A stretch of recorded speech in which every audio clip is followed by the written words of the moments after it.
Devon Ashworth was 38 years old, and until that Tuesday morning, he believed he had a good marriage. Not perfect, but real. He was a facilities operations manager who worked overtime without complaint, loved without keeping score, and had just secured a home equity line to fully fund his wife Patrice's dream business. He arrived at her hospital room with her favorite flowers, birds of paradise, rehearsing how he'd deliver the news. The door was slightly open. Voices inside. He raised his hand to knock, and then he heard it. His wife's voice, unguarded, telling her best friend that she loved him like a cousin, harmless and familiar, that she'd been planning her exit for 2 years, that what she needed from Devon wasn't love. It was his credit score and his silence. He stood completely still in that hallway. He did not drop the flowers. He did not make a sound. And in that moment, Devon Ashworth made a decision that Patrice never saw coming. Before we jump into the story, comment where in the world you are watching from and subscribe, because tomorrow's story is one you need to hear. The birds of paradise were Patrice's favorite. Devon had driven 20 minutes out of his way to get them, past the gas station roses and the grocery store carnations and the sad little buckets of daisies sitting in cloudy water. He'd gone to the florist on Clement Street, the one with the green awning and the hand-painted sign, because Patrice always said that place got them fresh. The flowers sat on the passenger seat now, wrapped in brown paper, orange and purple petals fanned out like something tropical and alive. The morning light came through the windshield and caught them just right. Devon kept his eyes on the road. It was a Tuesday. He'd been at work by 6, handled a ventilation issue in the east wing of the warehouse, approved 2 maintenance schedules, and fielded a call from a parts supplier who always called too early and talked too long. By 9, he had everything covered and handed the morning off to his assistant coordinator, Marcus, who was good and getting better. Take care of your people, and they'll take care of the work. His father had told him that. Devon believed it. He merged onto the highway and let the traffic carry him. Patrice had been admitted Sunday night. The appendix, sudden, sharp, no warning.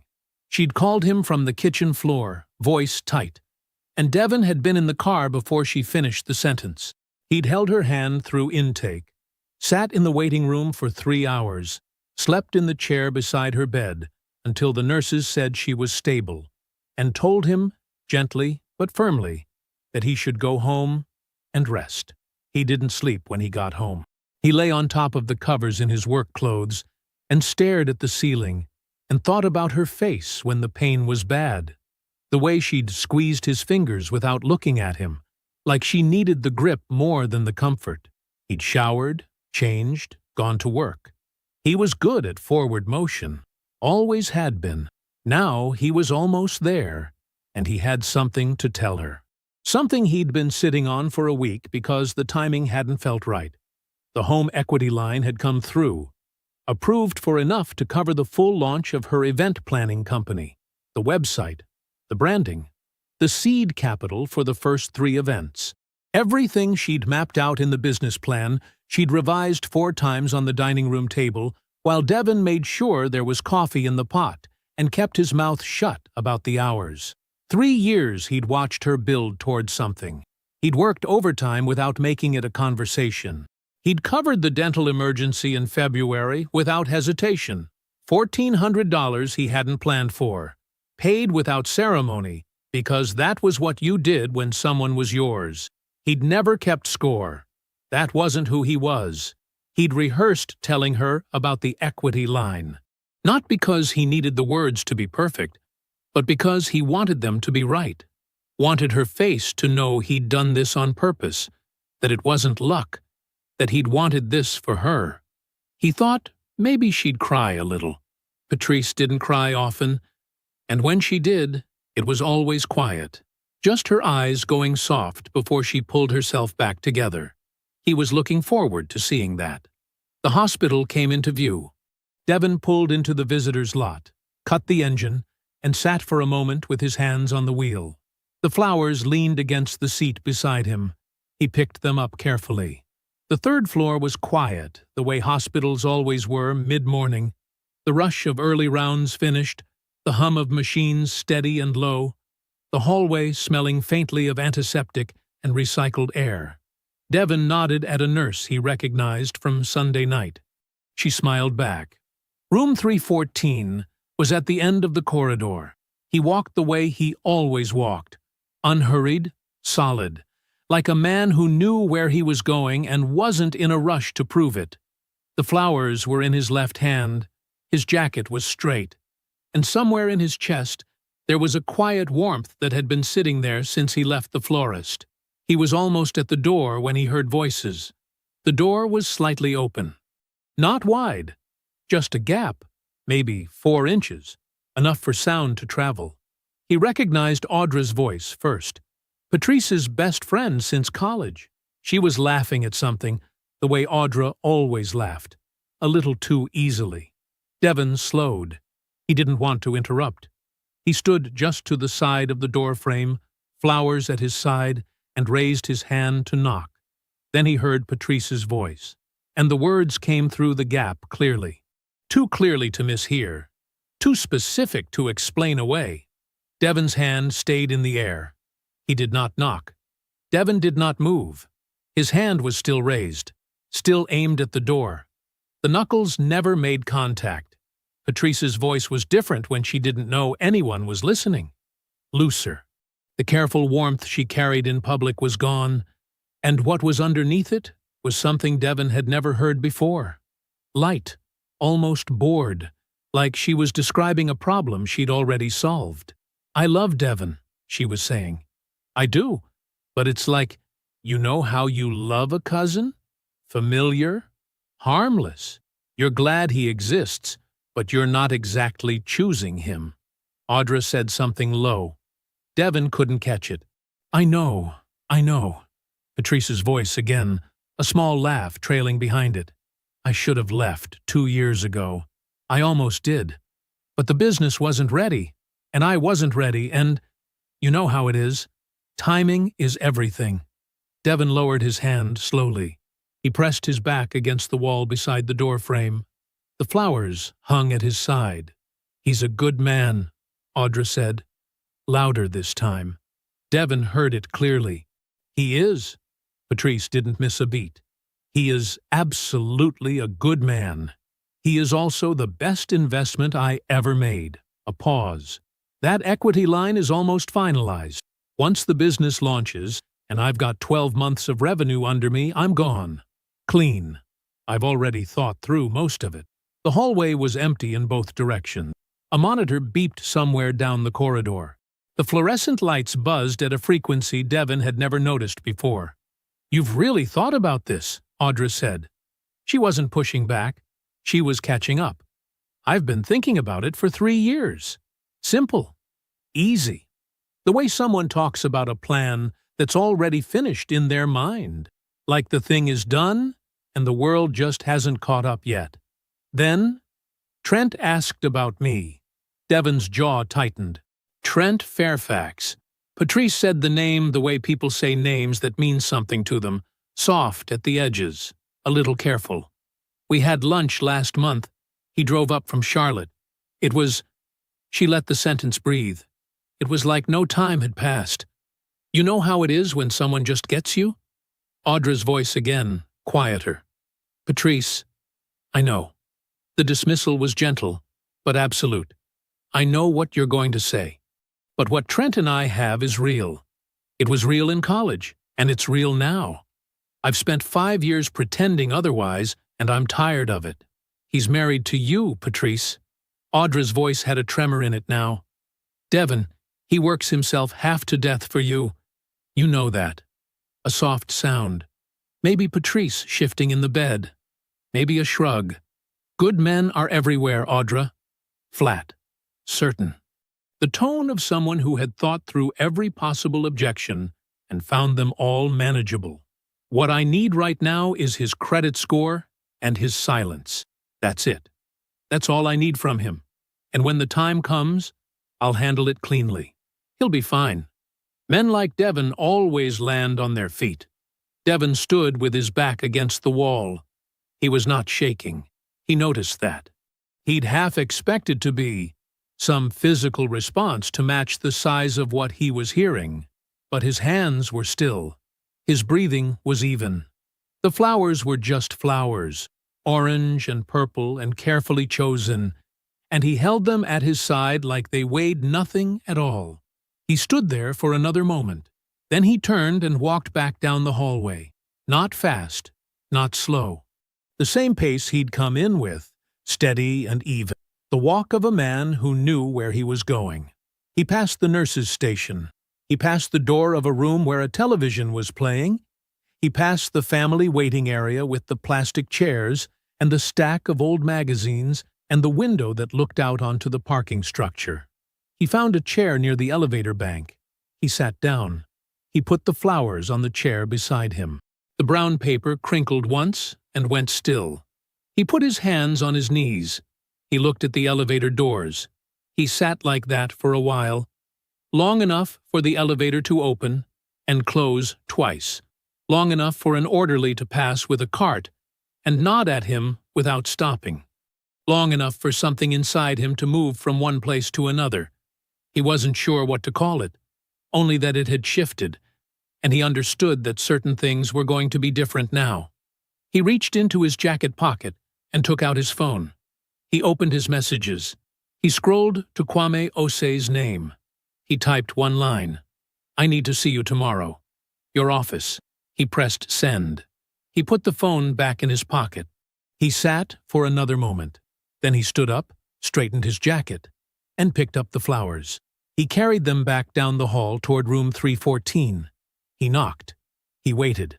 When Patrice said, "Come in," Devon opened the door and smiled at her. "Hey," he said. "How are you feeling?" He held out the flowers. Devon stayed 2 hours.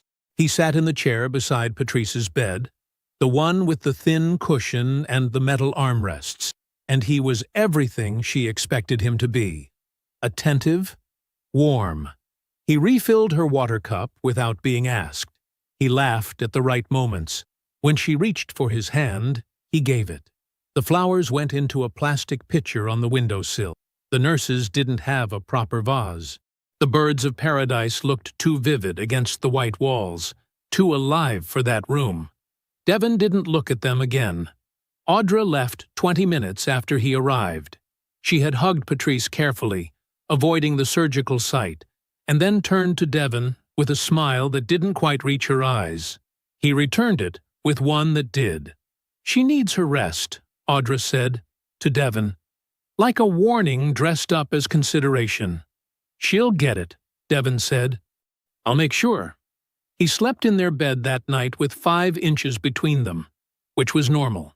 He ate breakfast the next morning and asked Patrice what she wanted before he went to the cafeteria, which was also normal. He carried her discharge bag over his left shoulder and brought the car around to the hospital entrance and helped her into the passenger seat like a man who had no reason to do otherwise. She touched his arm as he pulled out of the parking structure. "I don't know what I'd do without you," she said. He kept his eyes on the road. "You'd figure it out," he said, and smiled a little, and she took it as warmth. He got her settled at home.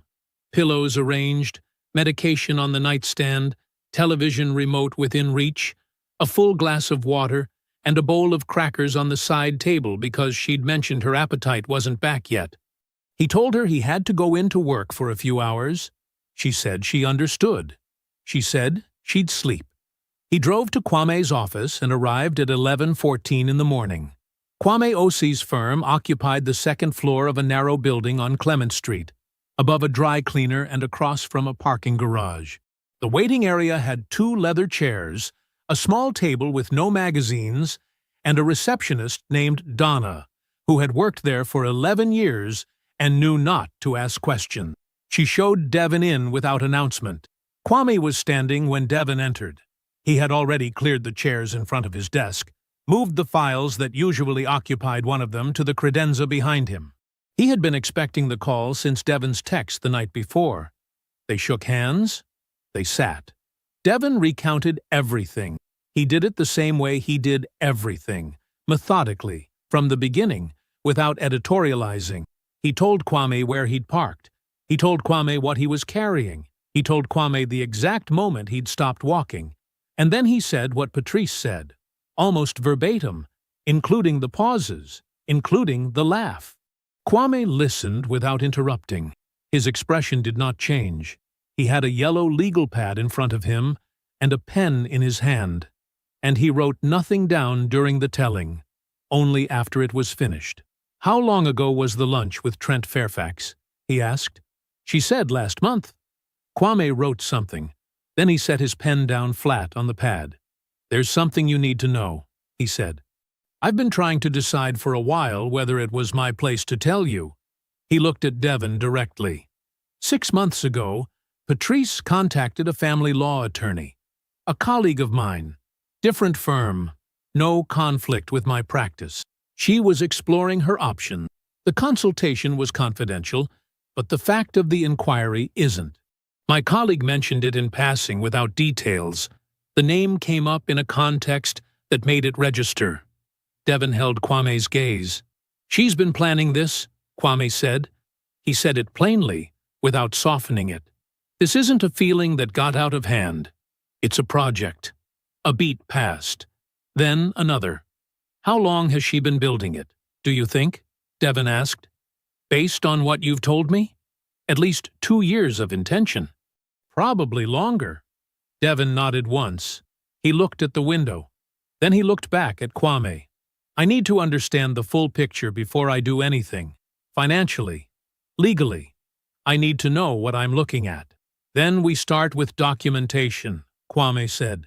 "Joint accounts, individual accounts, any business expenses you've covered, the equity line application, everything. I need a timeline and I need receipts wherever you can get them." Devon took out his phone and opened his notes. He was already making a list. He made dinner that evening. Chicken soup, her idea, his execution. They ate together at the kitchen table, Patrice still moving slowly. And Devon asked her whether she needed anything before bed. She said no. She kissed him on the cheek. She said good night. He watched the light go out under the bedroom door. Then he sat back down at the kitchen table in the dark. He did not turn the light on. He reached across to the counter where he kept a legal pad for grocery lists and household notes, and he pulled it toward him, and he clicked his pen. He began to write. Devon was up at 5:30. He folded the legal pad in half and slid it into the bottom of his work bag, beneath his spare charger and the dog-eared copy of a facilities manual he hadn't opened in 2 months. Then he washed his hands at the kitchen sink, dried them on the dish towel, and started the coffee. By the time Patrice stirred, the eggs were done, and the toast was warm and the orange juice was poured. He heard her moving slowly down the hallway, the careful shuffle of someone still tender around the midsection, and he had a plate waiting at her spot before she reached the kitchen doorway. "You didn't have to do this," she said. "I know," he said. He set a fork down beside the plate. "How's the pain this morning?" "Better." She lowered herself into the chair gently, one hand braced on the table. "Maybe a 5. Take the ibuprofen with breakfast." "Not on an empty stomach?" "Yes, doctor," she said, and smiled at him. He smiled back. He was very good at it. She slept a lot those first few days. That was expected. The doctor had said as much. Devon worked from home when he could and went into the office when he had to. And in the hours between errands and meal preparation and the ordinary maintenance of a house where someone is healing, he sat at the desk in the spare bedroom with his laptop open and he worked through the accounts. He started with the joint checking. He had access to 3 years of statements through the bank's online portal, and he went through them the way he went through everything, methodically, from the beginning, without skipping. He was looking for a pattern, and patterns, once you knew to look, were not hard to find. The transfers were the first thing. Small at first. $300 here, $250 there. All moved to an account he recognized as Patrice's private savings, the one she'd had before they married, the one she occasionally used for what she called personal expenses. He had never questioned it. He had never had reason to. But the amounts had grown, and the frequency had increased. And over the course of 36 months, Devin calculated that just under $19,000 had moved from their joint account into that account without a single conversation. He wrote the figure down on a fresh legal pad. He kept his handwriting small and even. The cash withdrawals came next. He cross-referenced the dates against his own work calendar. The overtime weekends were easy to identify. He had logged them all for his HR records, and the alignment was not subtle. Saturday mornings, he was at the logistics facility running emergency operations. $200 would leave an ATM 4 miles from their house. The same ATM, mostly. The same increments. He photographed each statement with his phone. Steady hands, clean angles. Every number legible. The business expenses took more attention. Patrice had a business account she used for the event planning work she was building toward, and Devin had been depositing money into it regularly for 2 years. Seed money, she called it. Working capital for vendor relationships and licensing fees, and the professional memberships that were, she said, essential to getting the right clients. He pulled every receipt she had ever shared with him. He cross-referenced vendor names against what she'd described to him in conversation. Some of it matched. Enough of it didn't. He built a column for the discrepancies. He was careful not to assume. He only wrote down what he could see and confirm. Assumptions were not useful. Documented facts were. He found Trent Fairfax on a Thursday afternoon, while Patrice was napping. LinkedIn first. The profile was maintained carefully. Professional headshot, clean layout. The kind of page that said, "I take this seriously," without saying it outright. Trent was 39. He ran a boutique marketing consultancy out of a shared office space in Midtown. His listed skills were vague in the way that service industry skills often were. Brand strategy, stakeholder communications, executive positioning. But his endorsements were real, and his connections numbered in the high hundreds. Devin clicked through to his business website. Minimal design, confident copy. The client section listed 6 names, all mid-size regional companies. The testimonials were complimentary and specific enough to be genuine. He found a regional business journal profile from 2 years prior. Trent had been described as a connector, someone whose value is as much about who he knows as what he does. Devin read that sentence twice. A man like that, his whole operation running on introductions and goodwill and the careful cultivation of professional trust, was only as stable as his reputation. His consultancy had no product, no inventory, no infrastructure. It had relationships. Devin noted this. He did not decide anything. He simply noted it, the way he noted everything useful, and kept scrolling. He called Kwame from the car that evening.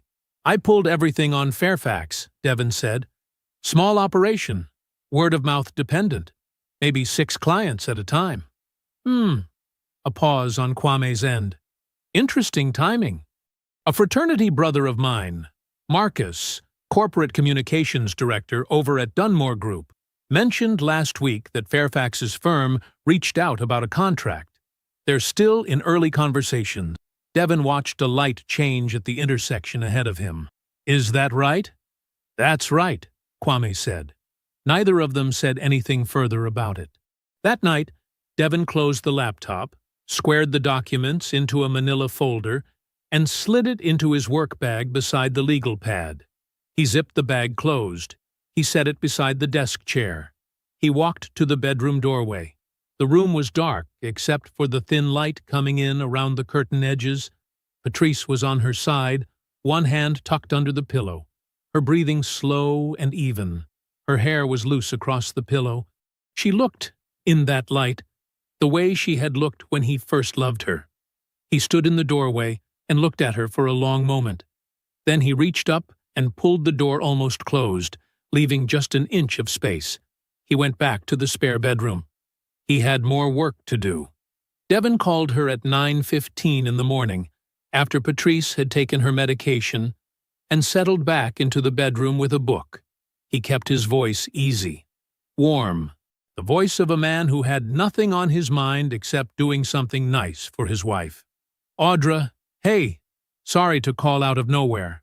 He leaned against the kitchen counter, coffee mug in his other hand. "I've been thinking about doing something small for Patrice. Now that she's recovering, just a few people, low-key at the house. Nothing that would wear her out. I thought maybe you could help me coordinate." A brief pause on her end. "Oh, yeah, of course. That's really sweet, Devin. I know she'd want you involved," he said. "You're her person." Another pause, shorter. "Sure. When were you thinking?" "That's actually what I wanted to talk through. Are you free this week? Coffee?" They met Thursday morning at a place called Cornerstone on the east side. Neutral ground, busy enough to feel public, quiet enough to talk. Devin arrived first. He chose a table near the window, ordered a drip coffee, and was reading something on his phone when Audra came in. She looked tired, or something adjacent to tired, the particular look of a person who has been carrying something they weren't built to carry for longer than they expected. Devin stood when he saw her, smiled. "Thanks for coming out." "Of course." She unwound her scarf and sat across from him, both hands wrapping around her cup before it had even finished being set down. "How's she doing? Really?" "Better every day," Devin said. "Still sore. You know, Patrice, she's not great at slowing down." Audra laughed, small and genuine. "No, she is not. Has she seemed stressed to you lately?" Devin asked. His tone was conversational. "Concerned husband? Nothing more. Before the surgery, I mean. I kept feeling like something was weighing on her and I couldn't get her to talk about it." Audra's eyes moved to her cup. "I mean, the business stuff. That's always on her mind."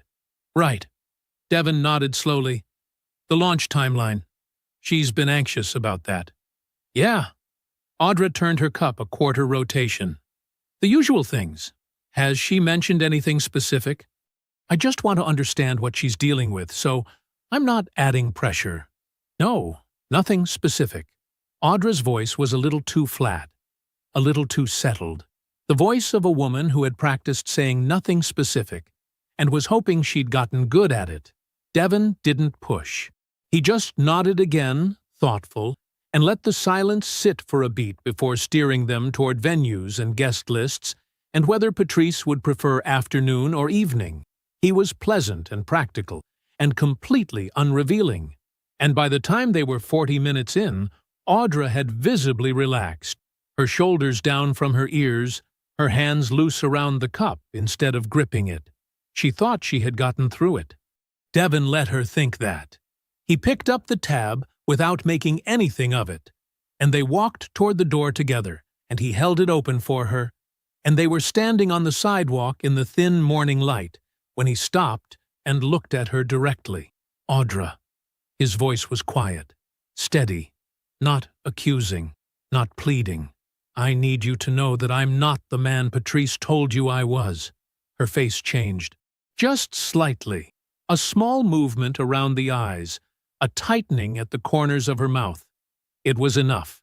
"When this is over," Devin said, "I hope you remember that."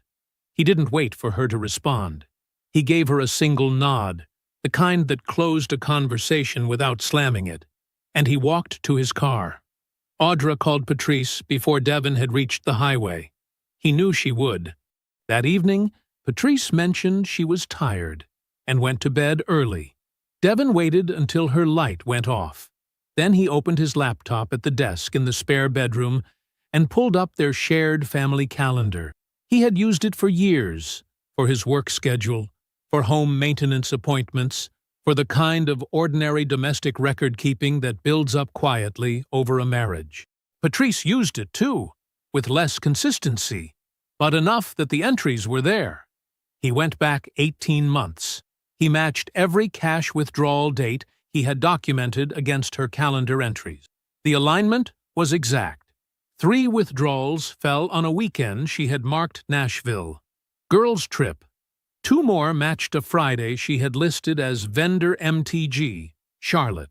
Another cluster appeared around a long weekend labeled simply A plus me, Spa. Devon wrote down the Charlotte entry. He noted the date. He opened a browser tab. The hotel took 3 calls to reach the right department. He was patient. He explained calmly that he was trying to verify a stay for tax documentation purposes, that his wife had expensed the trip, and he needed to confirm it appeared under the correct name for their records. The third person he spoke to confirmed it without hesitation. The reservation had been made under Patrice Ashworth and Trent Fairfax. 2 guests. A king room. Devon wrote that down too. He wrote it clearly, with the date, and the hotel name, and the representative's name, and the time of the call. He slid the page into the manila folder behind the bank records. He closed the notebook. He carried his glass to the kitchen sink and filled it with cold water, and stood there, both hands wrapped around it, looking out at the dark backyard for a long moment. Then he turned off the light and went to bed. Devon arrived at Kwame's office at 8:40 in the morning, 20 minutes before Kwame's first scheduled appointment. The receptionist waved him through without a word. She had seen him before. She knew what kind of visit this was. Kwame was standing at his window when Devon came in, coffee in hand, looking out at the street below. He turned when he heard the door and gestured to the chair across from his desk without ceremony. Devon sat. He placed the manila folder on the desk between them, flat and square, and folded his hands on top of it. "Everything?" Kwame asked. "Everything." Kwame set down his coffee. He opened the folder and went through it the way he went through everything, methodically, without expression, giving each page the full weight of his attention before moving to the next. The bank records, the transfer documentation, the financial discrepancy timeline Devon had built date by date, the hotel confirmation, and at the back, paper-clipped separately, the equity line approval letter, the one Patrice was still waiting for Devon to finalize. Kwame read for 11 minutes. Devon did not speak. He watched the window. When Kwame closed the folder, he leaned back in his chair and looked at Devon for a moment without saying anything. Then he said, "She built this on a foundation that doesn't exist."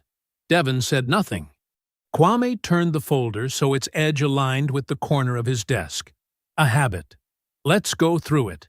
The business hasn't launched. There are no business assets, no inventory, no accounts receivable, no established client base, no LLC with operating history. There is nothing to divide, because there is nothing that legally exists yet. Whatever she was counting on taking from the business is paper. It is an idea. Courts don't split ideas. Devon nodded once. The equity line. Kwame tapped the paper-clipped letter. It's approved, but it has not been drawn. Not $1. You can withdraw that application, and she has no grounds to compel you to finalize it. It was never marital money. It was potential marital debt that you chose not to take on. That choice is entirely yours to make. I already called the lender, Devon said. Not yet. But I know what I'm doing. Kwame accepted this without comment. The account transfers. The ones into the private account. The cash withdrawals. He opened the folder again briefly, glancing at the timeline. This is dissipation. She was diverting marital funds for personal use unrelated to the marriage. I can argue this aggressively. A judge will want to see it. A judge will care about it. It shifts the equitable distribution calculus significantly in your favor. He closed the folder again. And the house. He paused just a beat to let it land. You inherited the house 14 months before you married Patrice. It never lost its character as separate property. There was no commingling, no refinancing that brought her onto title, no legal action that folded it into marital assets. Devon. He looked at him directly. She cannot touch that house. Her attorney is going to tell her the same thing I'm telling you, and it is going to be the worst moment of her planning process. The room was quiet for a moment. Devon looked at the folder. He thought about Patrice 3 nights ago, settled on the couch with her feet tucked under her, asking him about the equity line timeline with a softness in her voice that he now understood completely. He thought about the house, the one his uncle left him, the one he had repainted the summer before Patrice moved in, room by room, every weekend, alone. "I want to wait," he said, "before you file."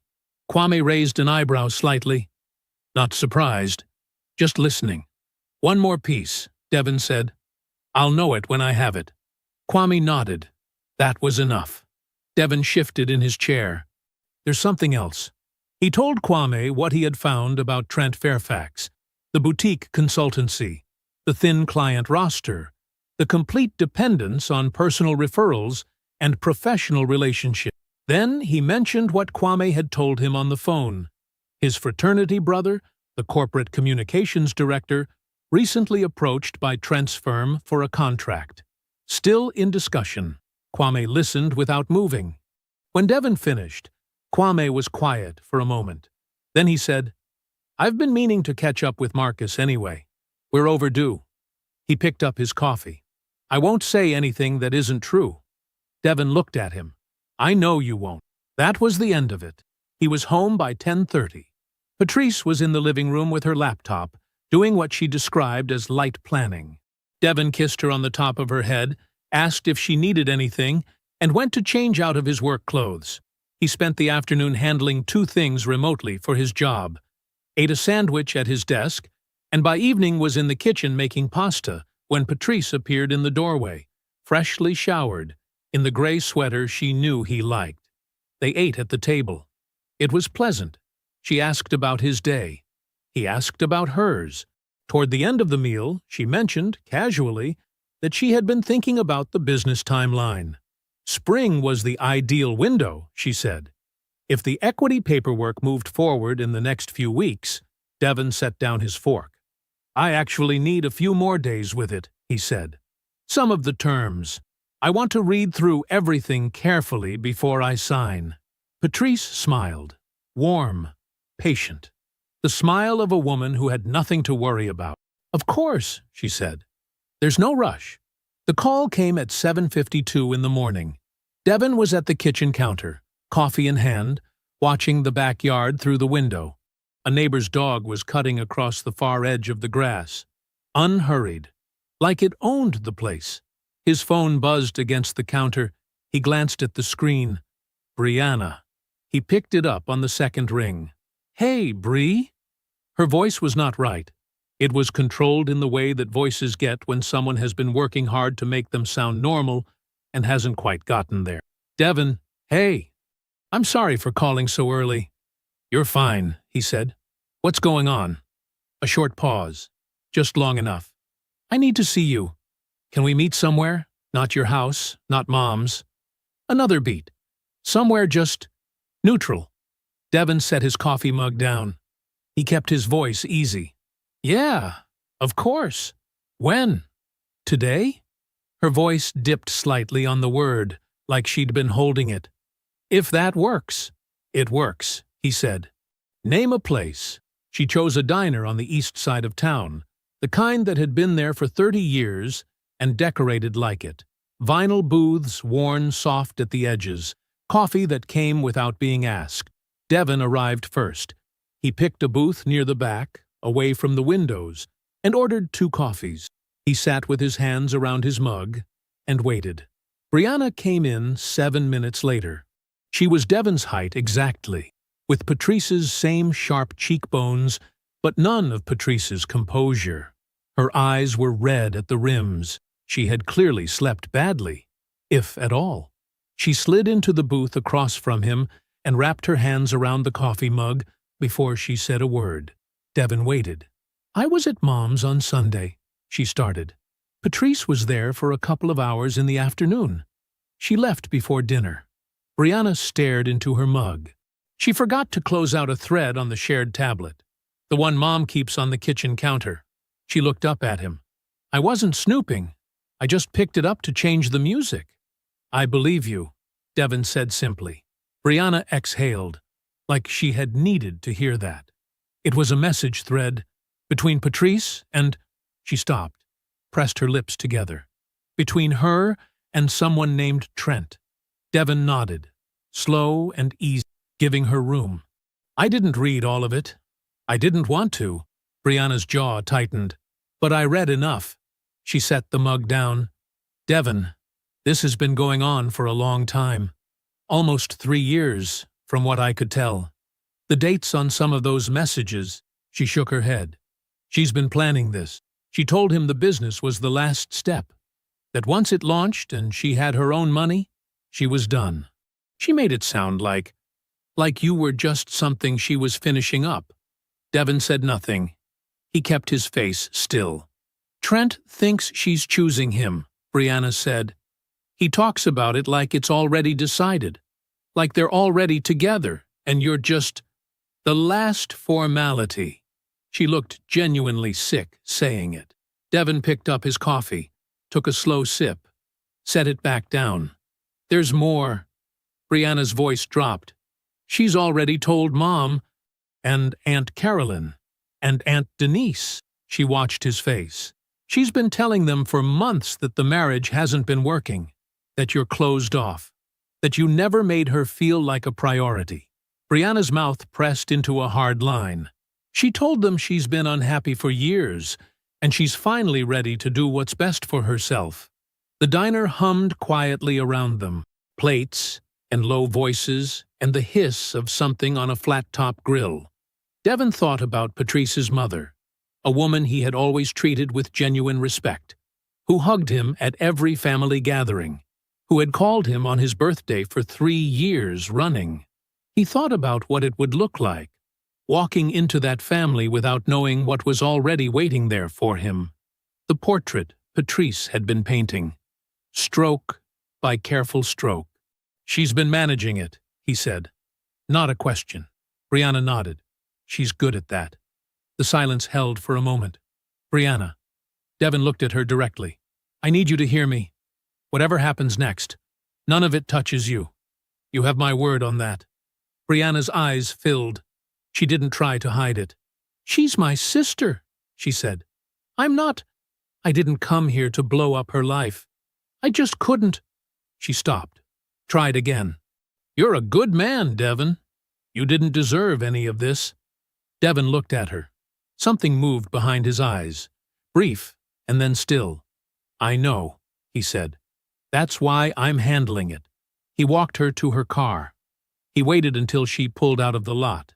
Then he got into his own car, started the engine, and sat for exactly 10 seconds before he picked up his phone and called Kwame. Kwame answered on the second ring. We have everything, Devon said. Pull the equity line application. I'll call the lender myself tomorrow. Devon called the lender at 8:15 the next morning, standing at the kitchen counter in the same spot he'd been standing when Brianna called the day before. Patrice was still asleep.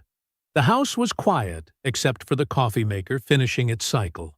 The loan officer picked up on the third ring. Her name was Sandra. Devon had spoken with her twice before, once during the initial application, once during approval. She had a warm, professional voice, and remembered his name. Mr. Ashworth, good morning. What can I help you with? I need to withdraw the application, Devon said. The equity line. I've had a change in financial circumstances, and I won't be moving forward. A brief pause, the sound of keys. Of course. I can process that this morning. Is there anything we can do to— No, Devon said, politely, completely. I appreciate everything. I just need it closed out. Understood. You'll receive a standard confirmation letter within a few business days. That's fine, Devon said. Thank you, Sandra. He hung up, poured his coffee, went and got ready for work. He said nothing to Patrice that day. He said nothing the next day either.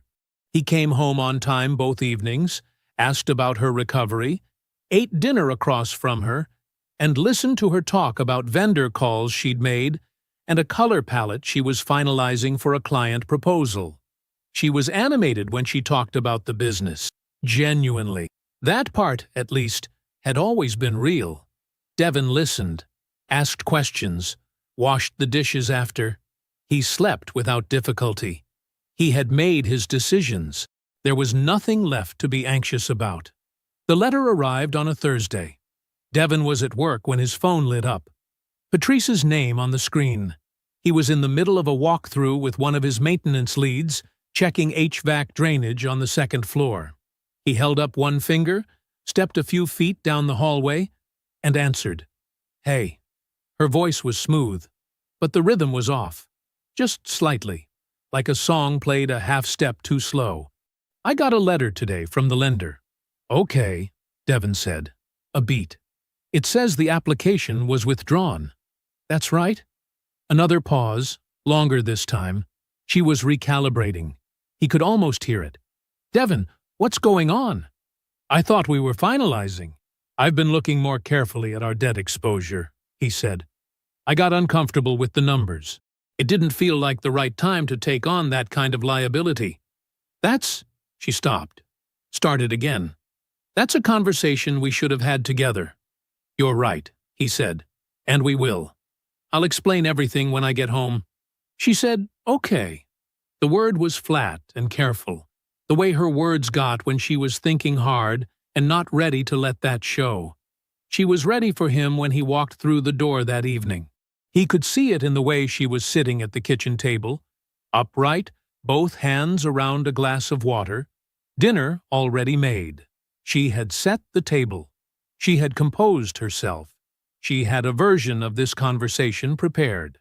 Devin set his bag down, washed his hands, and sat across from her. "Walk me through it," she said. Her voice was measured. Her eyes were not. Devin served himself from the dish she'd made, a pasta, something with roasted tomatoes, and looked at her with the same calm expression he'd been wearing for 2 weeks now.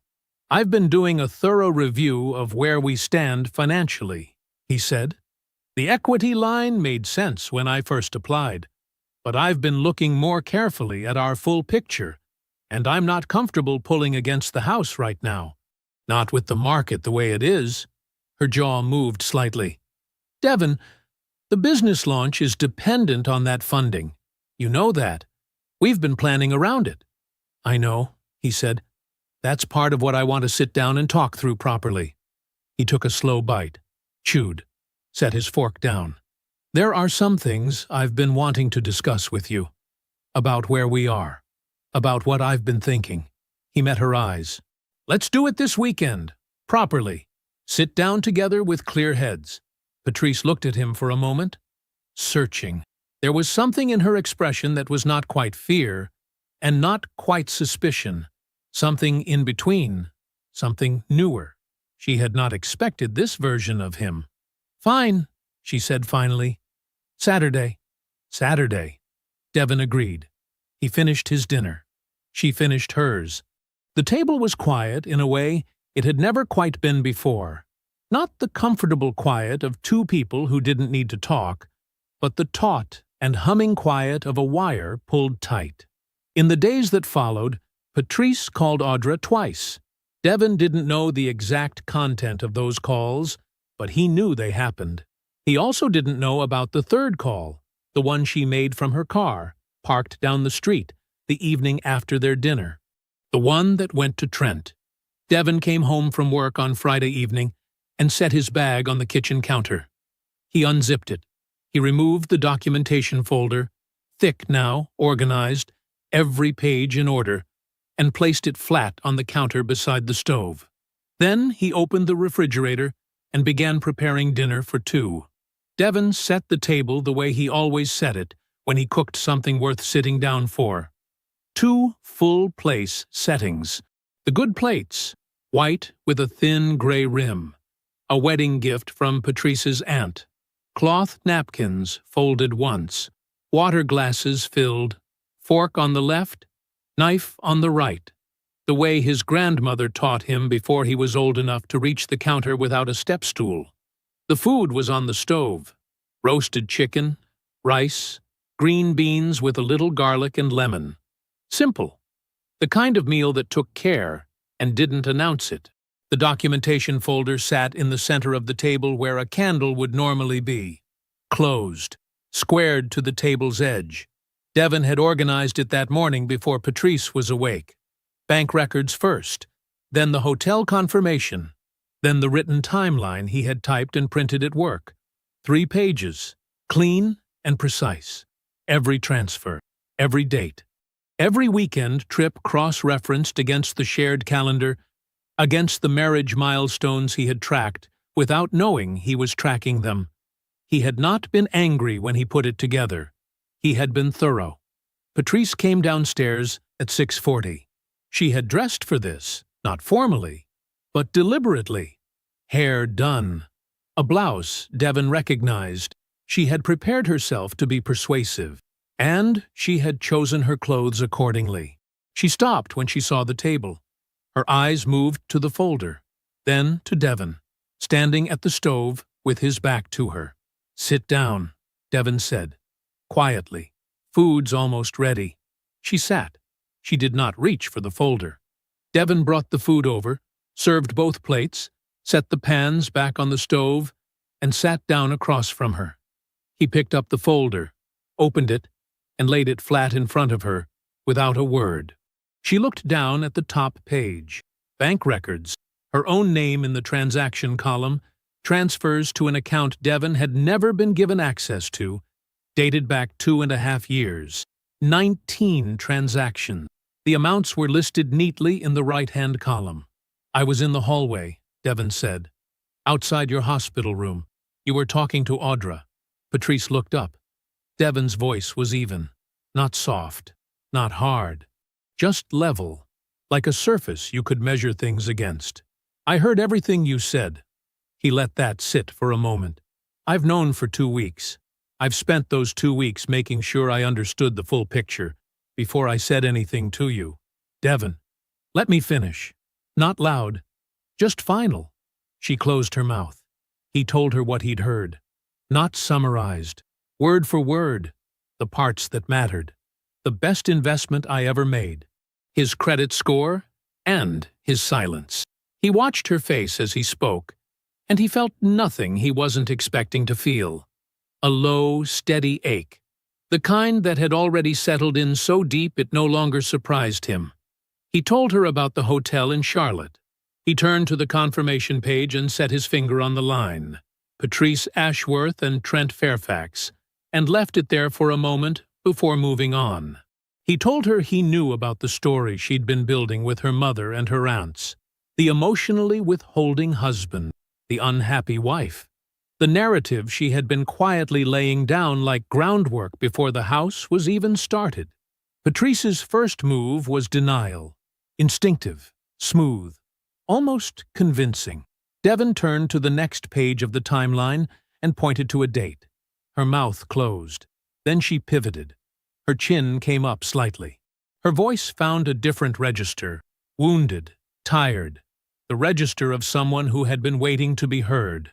"You want to talk about this marriage? Devon, I have been unhappy." "I know you have," Devon said. "Page 3 covers the anniversary trip I planned for your 35th birthday. The weekend I put $1,100 on the card and took 3 days off work. You were in Charlotte with Trent 6 weeks later." He turned to the page. "The dates are there." Her mouth stayed open for a moment. Nothing came out. Devon set his hands flat on the table. "Here are 3 things I need you to hear clearly." He said them the way he had rehearsed them. Not for effect, but because precision mattered, and he had earned the right to be precise. "Kwame Osei has been retained. He will file this week." A pause. "The house is separate property. I inherited it before our marriage. Your attorney will confirm this independently. I'm not asking you to take my word for it." Another pause. "The equity line no longer exists. I withdrew the application 10 days ago." The color in Patrice's face shifted. Something moved behind her eyes. Calculation, fear, and something else. Something that might have been the first real understanding of the situation she was standing in. "I'm asking you to be out within 30 days, Devon said. Kwame can have the formal notice to you by Monday if you prefer it in writing. Patrice said nothing. For the first time since Devon had known her, she had nothing arranged and ready. Devon picked up his fork and turned his attention to his plate. The chicken was good. The rice had come out right. He ate. Patrice left the table without a word some time before he finished. He heard her footsteps on the stairs. A door closing, not quite a slam, somewhere between punctuation and collapse. Devon sat alone in the kitchen. The overhead light was warm. The house was still. He finished what was on his plate, folded his napkin, and carried both dishes to the sink. He ran the water warm, added a little soap, and washed his plate and his glass, slowly, the way he did when there was no particular reason to hurry. Then he washed hers, too. 3 days after the dinner, Patrice called a family gathering. Devon found out through Brianna. A short text, 7 words. She called a meeting. Sunday. Mom's house. No punctuation. No explanation needed. He texted back, "I'll be there." The drive to Patrice's mother's house took 22 minutes. Devon made it in silence. No music. Windows up. The neighborhood was the kind of quiet that came from people living carefully. Trimmed lawns, clean driveways, flower beds that got attention. He had driven this road dozens of times, brought casseroles here, helped move furniture, fixed a leaking bathroom faucet one Saturday afternoon while Patrice and her mother sat in the kitchen and talked. He parked at the curb. He checked his phone once, confirmed what he needed was there, and got out of the car. The living room was arranged the way it always was for anything that mattered. Patrice's mother, Gloria, sat in her chair near the window. 2 aunts on the couch, Delia and Margaret. Brianna sat in the armchair near the hallway, apart from the others, her hands folded in her lap. She did not look up when Devon came in. Patrice stood near the fireplace. She had dressed carefully again. She had the posture of someone who had rehearsed. Devon greeted Gloria first. He shook her hand and held it a moment. He nodded to the aunts. He took the open chair near the door and sat with his hands resting on his knees, and he waited. Patrice spoke. Her voice was measured, warm, carrying just the right weight of sadness, the tone of a reasonable woman doing a hard thing. She talked about incompatibility, about 2 people who wanted different things, about years of trying. She used words like drift and distance and mutual. She did not say Trent's name. She did not say anything that wasn't technically deniable. Her mother nodded slowly, the way mothers do when they've already been told the story and are watching it confirmed. Devon listened without expression. He let her finish completely. When the room went quiet, and Gloria looked at him, expecting perhaps an argument or an apology or nothing at all, Devon reached into his jacket pocket and took out his phone. He found the voicemail. He pressed play and set the phone on the coffee table. Patrice's voice filled the room. She was laughing, light and easy, the way she laughed when she didn't know anyone was measuring her. She was talking to Trent. His name said the way you say the name of someone you've been thinking about all day. Making plans, a specific hotel, a specific date.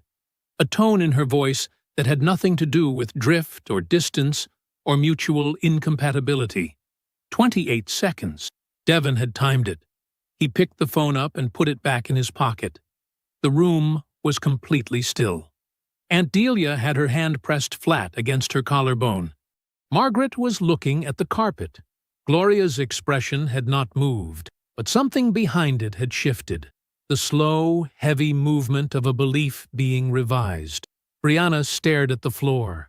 Her jaw was tight. She did not look at her sister. Patrice's mouth had opened slightly. She closed it.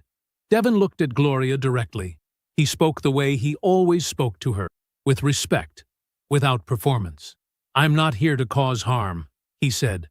"I came because a lie was going to stand in this room, and I couldn't allow that. Not here. Not with you." He paused. "I love this family. That part was always real. I need you to know that, too."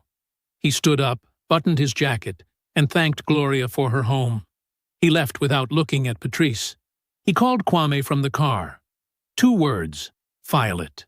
The week that followed moved the way Devon had expected it to. Kwame's fraternity brother, the corporate communications director who had been close to signing with Trent's consultancy, had a conversation with Kwame. Nothing fabricated, just honest contact, offered calmly, about who Trent Fairfax was and how he operated. The director decided the relationship felt complicated. He passed. 2 other referrals went quiet the same week.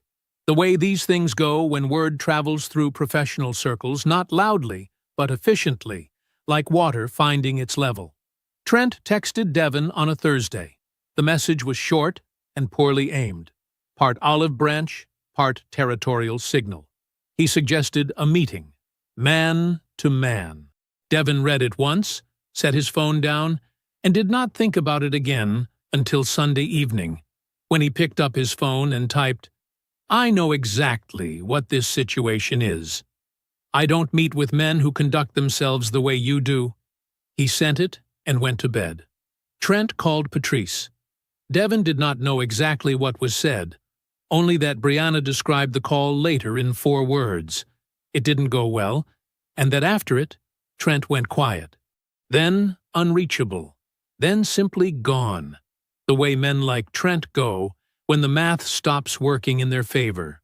6 months passed. The divorce was finalized on a Wednesday. Devon heard from Kwame by phone, calm, brief, the tone of a man reporting a thing he was never worried about. Patrice received her personal property, her car, and her share of the joint account as it stood on the date of separation. The house remained Devon's, as it had always been. Her attorney had confirmed the separate property question without contest. The event planning business had launched. Underfunded, slower than she'd planned, working against the grain of what she'd hoped. Devon did not follow its progress closely. He did not need to. He took a long weekend to Atlanta. He slept well in a hotel room with blackout curtains and no alarm set. He ate good food and laughed with his college roommate until his face hurt. He came home rested. He brought the woodworking equipment out of the back of the garage, where it had been sitting under a tarp for 2 years. Patrice had found sawdust inconvenient. He set up the workbench, oiled what needed oiling, and started small. A bookshelf, 4 shelves, clean lines, no ornament. On a Saturday morning in early spring, Devon was in the garage, music playing low through the small Bluetooth speaker on the shelf. The air smelled like cut wood and motor oil. He was fitting the second shelf into its dado joint, checking the angle, adjusting by fractions. His phone lit up on the workbench. An unknown number. Devon glanced at it. He let it ring. He picked up his tool and kept building. I hope you enjoyed that one. Be sure to like the video and subscribe so you don't miss the next story. I've picked out 2 more for you that I think you'll really like.